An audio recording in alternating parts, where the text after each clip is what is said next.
SDG stands for Sustainable Development Goals, otherwise known as the Global Goals, a universal call to action to end poverty, protect the planet, and ensure that all people enjoy peace and prosperity.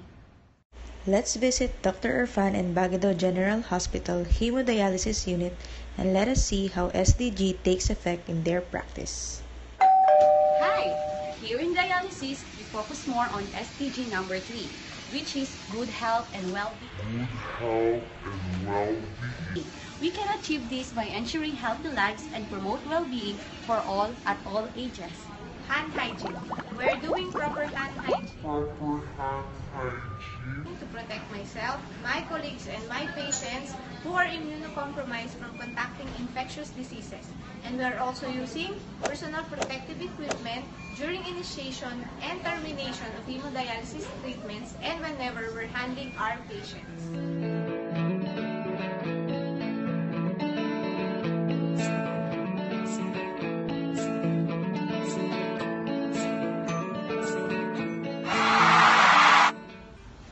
About to give vaccine and medication using the 7 rights to my immunocompromised patient. We as social workers stand as patients' advocates. We help our patients understand their health status and make the best decisions about their health. As a dietitian, we educate our patients, especially on their diet and fluid limitations. We motivate our patients in staying healthy. We also encourage them to eat organic foods which are grown without pesticides.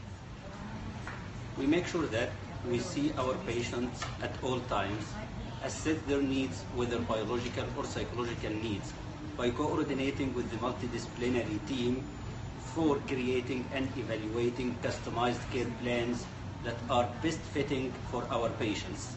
As a charge nurse, we will ensure that the orders are being carried out and resolving patients' problems and fulfilling the requirements by applying multifaceted team strategy.